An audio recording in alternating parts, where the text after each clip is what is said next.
Breaking news చూస్తున్నాం. నెల్లూరు జిల్లా ముదివర్తి గ్రామంలో తెలుగుదేశం పార్టీ కార్యాలయంలో షేక్ ఇమాం బాషా ఆత్మహత్య యత్నం చేశారు. కూటమి ప్రభుత్వం అధికారంలోకి రావాలని ఎంతో కష్టపడ్డారని, తన ఆస్తులు అమ్మి పార్టీ కోసం ఖర్చు చేశానని తెలిపారు. అలాంటి తనపై ఎమ్మెల్యే ప్రశాంతి అసత్య ఆరోపణలు చేస్తూ వేధింపులకు గురి చేస్తున్నారని ఆయన ఆవేదన వ్యక్తం చేశారు.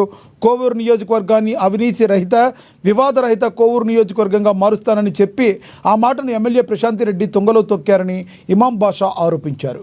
నియోజకవర్గ అభివృద్ధిపై ఫోకస్ పెట్టడం మానేసి తాను ఇసుక మాఫియా చేస్తున్నానని తప్పుడు ప్రచారం చేస్తున్నారని అసహనం వ్యక్తం చేశారు. వేకోజామున 300 ట్రాక్టర్లు ఇసుక పట్టిస్తే ఎవరూ పట్టించుకోలేదని వాపోతూ మీడియా సమావేశంలో పురుగుల మందు తాగారు. తన చావుతోనైనా తెలుగుదేశం పార్టీకి కనువిప్పు కలగాలని ఆవేదన వ్యక్తం చేశారు.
నెల్లూరు జిల్లా ముదివర్తి గ్రామంలో తెలుగుదేశం పార్టీ కార్యాలయంలో షేక్ ఇమాం బాషా ఆత్మహత్య యత్నం చేశారు. కూటమి ప్రభుత్వం అధికారంలోకి రావాలని ఎంతో కష్టపడ్డానని, తన ఆస్తులు అమ్మి పార్టీ కోసం ఖర్చు చేశానని తెలిపారు. అలాంటి తనపై ఎమ్మెల్యే ప్రశాంతి అసత్య ఆరోపణలు చేస్తూ వేధింపులకు గురి చేస్తున్నారని ఆవేదన వ్యక్తం చేశారు.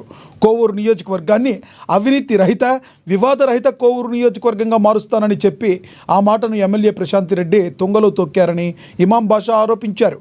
నియోజకవర్గ అభివృద్ధిపై ఫోకస్ పెట్టడం మానేసి తాను ఇసుక మాఫియా చేస్తున్నానని తప్పుడు ప్రచారం చేస్తున్నారని తీవ్ర అసహనం వ్యక్తం చేశారు. వేకోజామునే 300 ట్రాక్టర్లు ఇసుక పట్టిస్తే ఎవరూ పట్టించుకోలేదని వాపోతూ మీడియా సమావేశంలోనే పురుగుల మందు తాగారు. తన చావుతోనైనా టీడీపీ పార్టీకి కనువిప్పు కలగాలని ఆవేదన వ్యక్తం చేశారు. నా పార్టీ గెలవాలా, నేను వాళ్ళు గెలిస్తే నేను గెలిచినట్టు అని చెప్పేసి త్యాగం చేసే పార్టీ మొత్తం.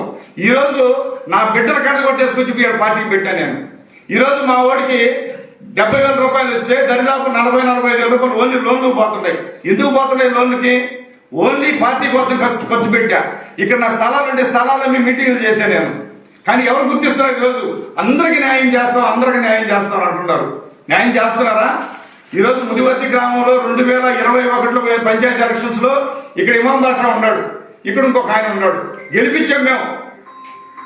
కాకి తనుకుపోయినారు. ఈ రోజు ఇదే వ్యక్తులు మేము కష్టపడి పనిచేస్తున్నారు. కష్టపడి పనిచేసి వైసీపీ సర్పంచ్ అని చెప్తున్నారు. ఇక్కడ వైసీపీ ఉంది, తెలుగుదేశం ఉంది. ఇక్కడ ఈ రోజు కూడా వాళ్ళకి సభ్యత్వ కార్డులు ఉన్నాయి. అప్పుడు ఉన్నాయి, ఇప్పుడున్న సభ్యత్వ కార్డులు వైసీపీకి ఉండారా? వైసీపీలో చేరారా? ఈ రోజు సమస్య వస్తే ఏ రోజన్నా వైసీపీ దగ్గరికి ఎప్పుడన్నా పోయినారా? ఒక్కసారి గమనించండి. ఎవరు చెప్తున్నారు మీకు ఈ మాటలన్నీ కూడా? వైసీపీ సర్పంచ్ అని ఎవరు చెప్తున్నారు మీకు? తెలుగుదేశం సర్పంచ్ తీసుకుపోయిన వ్యక్తి అక్కడ వదిలేసి వచ్చాడు, వాడు కామ్ అయిపోయినారు. వాడు వైసీపీ చెప్పమైంది అది కనీసం ఆలోచించాల్సిన అవసరం లేదా? ఈ రోజు గ్రామంలో దరిదాపు 16-17 లక్షల రూపాయల డబ్బులుంటే కనీసం చెత్త ఎత్తే పరిస్థితి లేకపోతే నేను ధర్నా చేసి వడం చేసుకుపోయి అన్ని చేసుకుంటే ఈరోజు యాంటీగా మళ్ళీ ఆడొకటి తీస్తాడు, ఏడొకటి తీస్తాడు, ఆడొకటి తీస్తాడు. ఇందాక సెక్రటరీ గారిని అడిగితే వార్డు మెంబర్ పని చేసుకోవచ్చు అంట. ఎక్కడుందా ఈ చట్టం? మన ఆంధ్రప్రదేశ్లో లేదంటే భారతదేశంలో ఉందా ఈ చట్టం? సర్పంచ్ని కాదని వర్క్ చేస్తుంటే అది చెప్పే పరిస్థితి కూడా లేని పరిస్థితి వచ్చింది. ఏం మనం చేసుకోలేమా? ఒక దళిత సర్పంచ్ చేస్తుంటే